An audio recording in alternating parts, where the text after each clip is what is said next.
Hey everyone!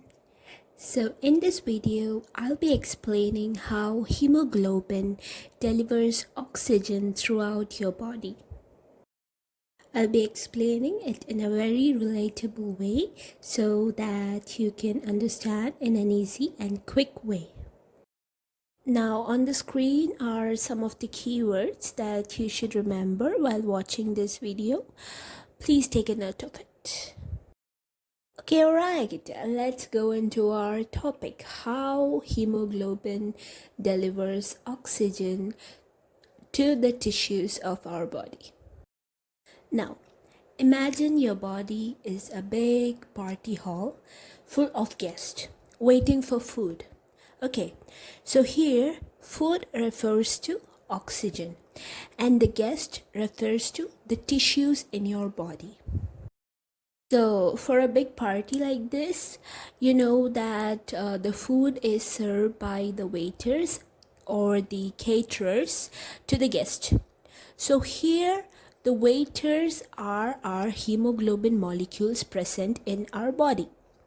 Okay, these hemoglobin molecules serve the food, aka the oxygen, to the guest, aka the tissues. Let's talk about our waiter, aka the hemoglobin molecule. Our hemoglobin molecule is no ordinary waiter. It is a super waiter with 4 hands. Okay, imagine it has 4 hands and let's call him Hemo. So our hemo here is made up of 4 polypeptide chains with an iron in each of its center.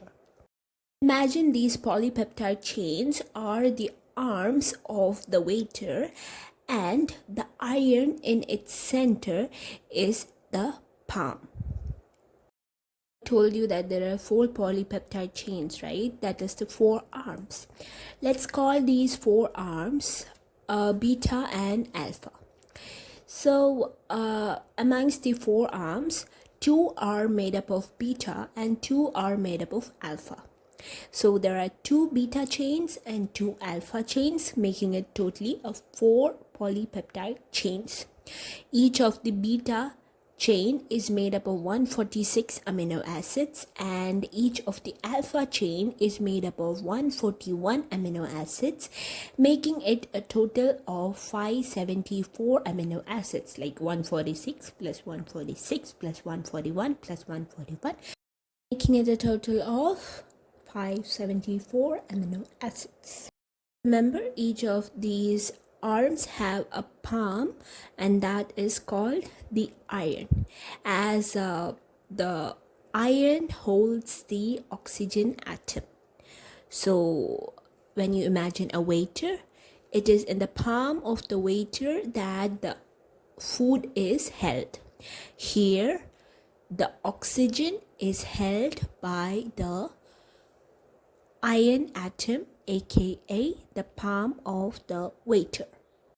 So when you look like that, each iron can hold 1 oxygen atom, so 1 hemoglobin can hold 4 oxygen atoms, as there are totally 4 irons present in 1 hemoglobin.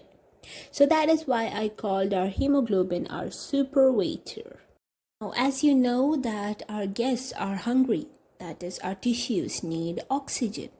So now our super waiter hemo goes into the kitchen, aka our lungs, to get oxygen for the guest. So in the lungs, the oxygen is present in the maximum. Like there are a lot of oxygen present in the lungs. So which means that the partial pressure of oxygen is high in the lungs. The oxygen moves from a region of high partial pressure to a region of low partial pressure.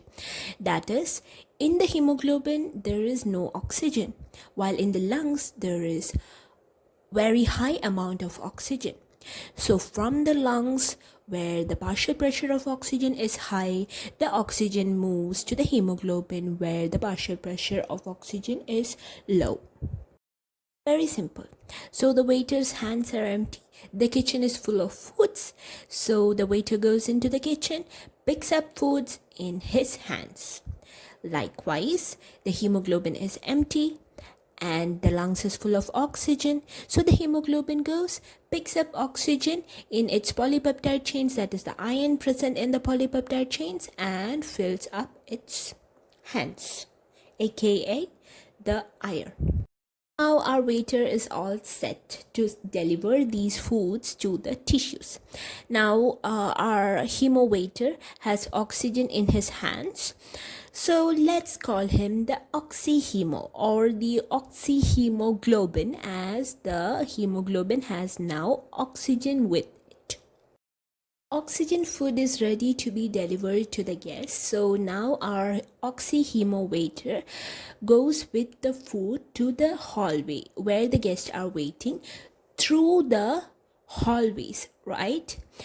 So from kitchen to the hall there is a hallway, and these are called the capillaries and the arteries. So our hemoglobin travels through the arteries and the capillaries and goes to the tissues. Now our oxyhemo reached the hall where all the tissues are present, and imagine that this oxygen is the main course and starters have already been served, and in the hall there are all the waste of the starters. You all know the waste product or the end product of oxygen is carbon dioxide. So basically the waste present in the halls are the carbon dioxide. So now you know that in the hall there is no oxygen or very less oxygen from the previously served starters. So we can say that the partial pressure of oxygen is low in the tissues. Right. Partial pressure of oxygen is low in the tissues. It only means that the partial pressure of carbon dioxide is more. Okay, which means that the waste product is more in the tissues now, and the tissues require oxygen. So now our oxyhemo serves the oxygen to the tissues. This overall process is called the Bohr's effect. That is, when the partial pressure of carbon dioxide is high, it forces the hemoglobin to release oxygen. Here, the partial pressure of oxygen is low and the partial pressure of carbon dioxide is high. Right, so the hemoglobin releases the oxygen to the tissues. This is basically called the Bohr's effect.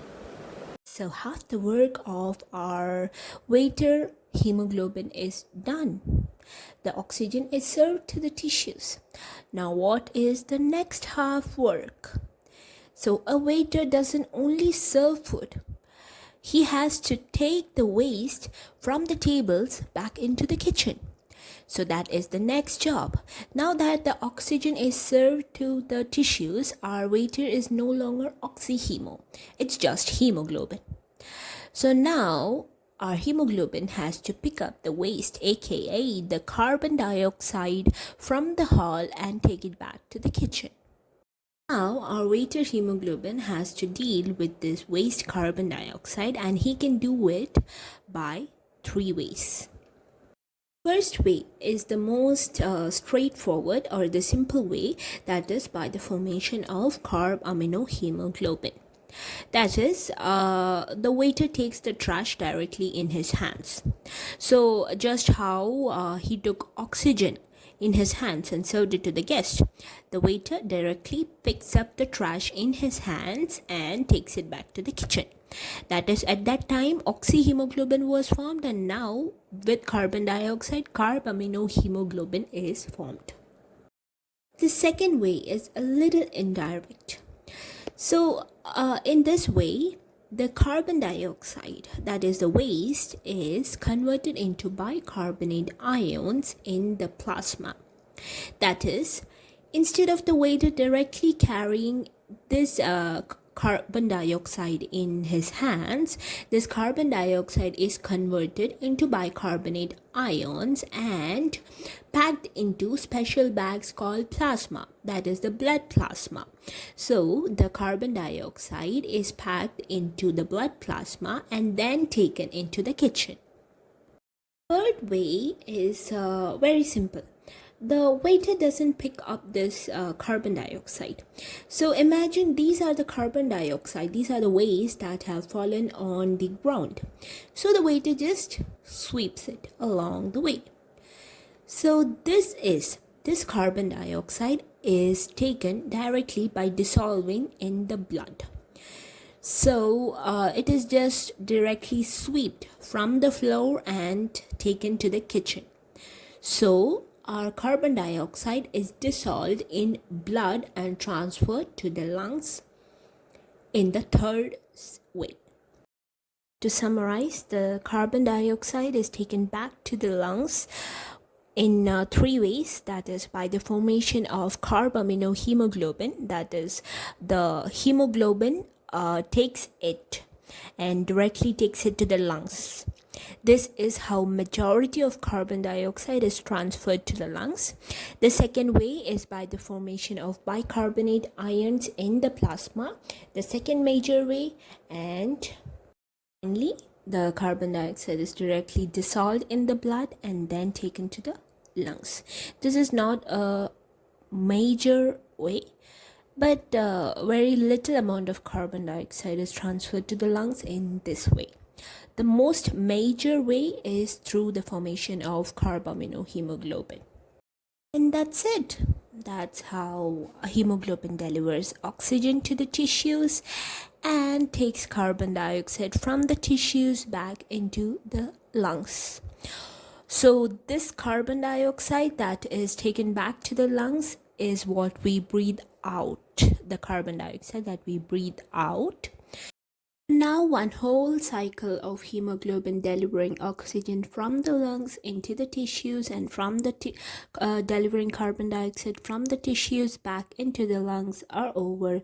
Now the hemoglobin is again empty. It goes into the lungs, takes oxygen, delivers it again to the tissues, takes carbon dioxide from the tissues and delivers it back to the lungs. And it is a cycle which happens millions and millions and millions times in your body. This is basically the process how you breathe. I hope this video was helpful. Thank you so much for watching.